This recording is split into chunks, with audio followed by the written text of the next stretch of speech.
and welcome to day 3 of our social media bootcamp. What we're going to talk about today is setting boundaries that work, right? Because setting just boundaries and them not working is, well, it's everybody's waste of time. And a lot of energy and aggravation goes into it. So I just want to remind you what we did in day 1 and day 2, right? We took some time to look at what your kid's life looks like today. And then we looked at trying to spot what's lacking in their life. Why? Because what's lacking in their life is going to reflect on what it is they're doing online and where there are potentials for dangers or things that just you need to become very aware of. So what I encourage you to do is spend some more time going more into depth about what life looks like for your teen today, right? It's so different than it was when we were teens.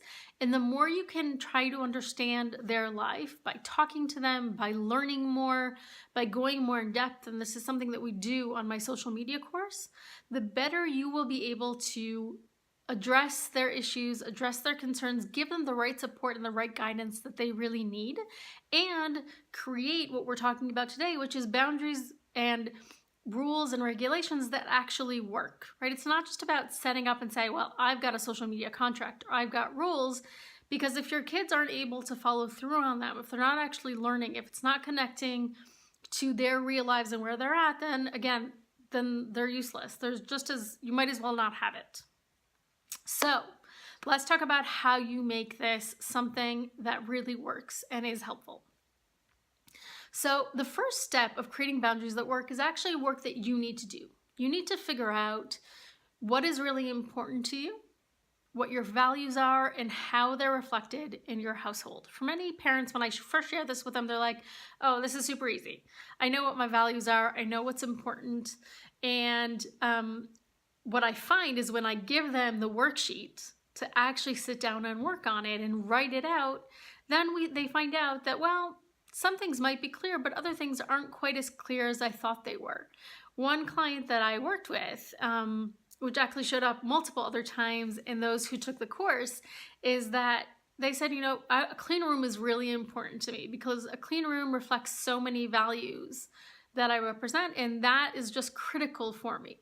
And one of the questions I ask often when I hear this is I say, well, is your kid returning late from curfew and your kid not cleaning up their room on the same level as far as you're concerned, right? And when they give it some thought, they often say, well, not really, because if they're late for curfew, then I'm worried for their safety.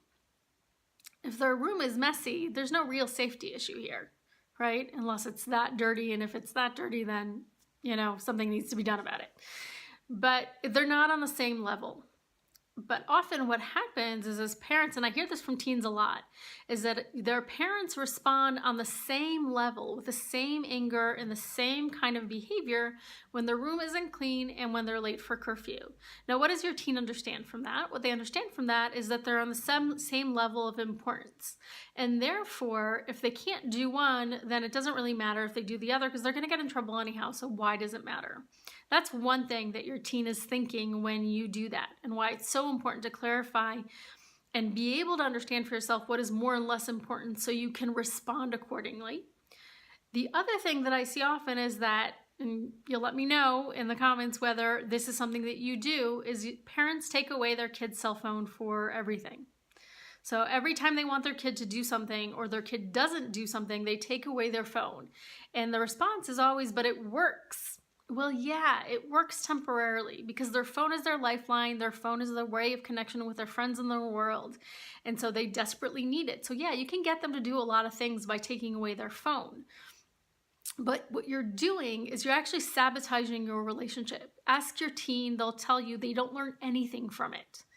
All they do is get more angry at you, feel like you really don't get them, and disconnect from you more. And at the same time, they're not actually learning the lesson that you think that they're learning. So if you want them to learn the lesson, if you want them to understand, right, then there has to be a direct correlation between the action and the consequence. That's a really, really important thing that I'd like, and I hope that you take away from today. Don't just take the phone away for no reason, okay? And the other really good, real important reason why that is critical is that if you take the phone away for no reason, what I have seen and I've heard from many teens is that they get in more trouble often because they won't share with their parents what's really going on because they're afraid you're going to take away their phone.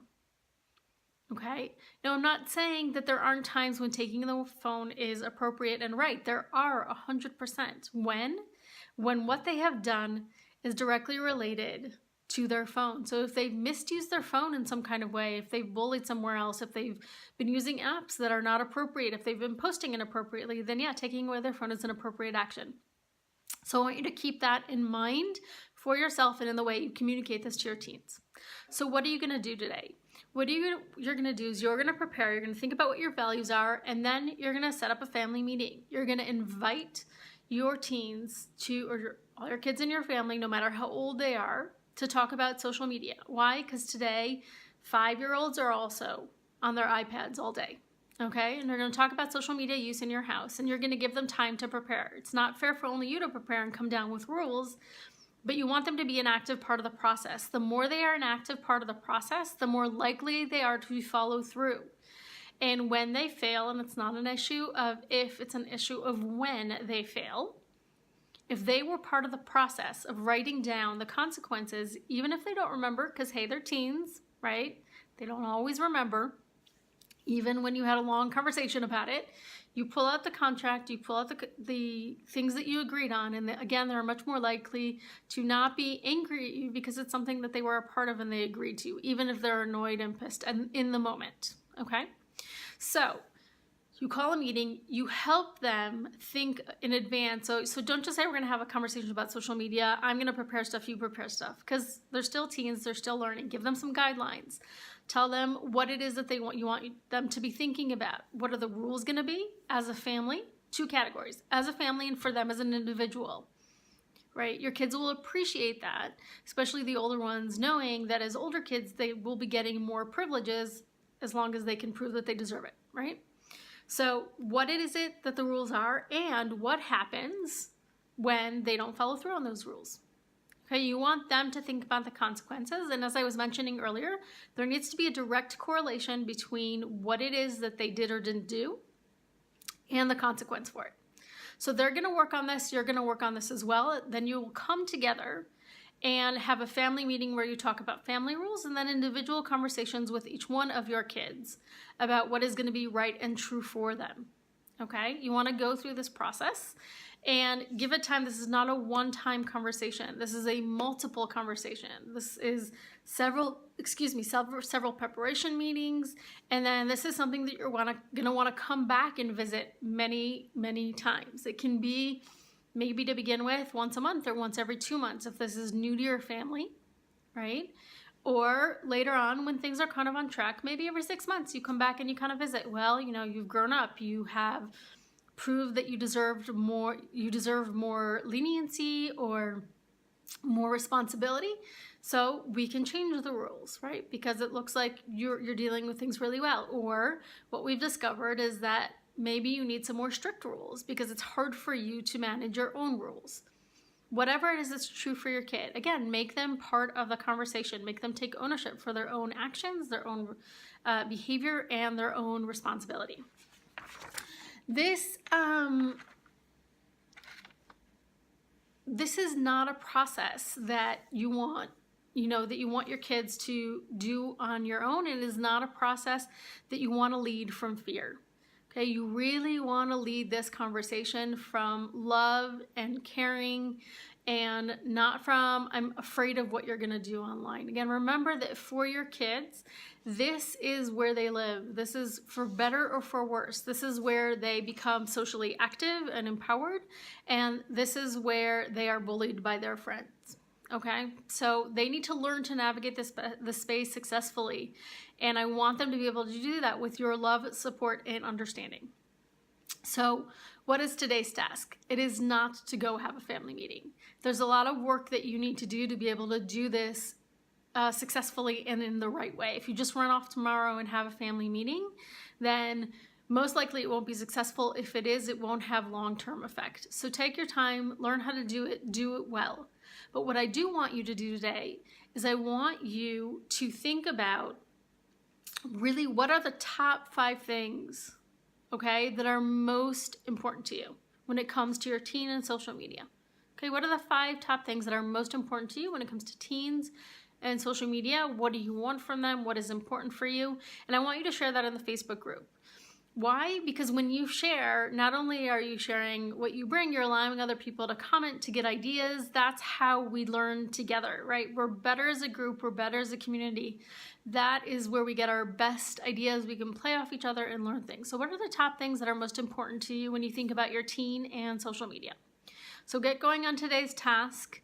Think about the family meeting. Think about what this would look like for you. Feel free to reach out if you need some help on this. And get going on your task. So good luck today. I look forward to seeing you tomorrow on day 4. And go into the Facebook group and let me know if there's anything you need some help with, any place you're getting stuck. Just ask for help. That's what we're here for, me and our wonderful community. Bye-bye.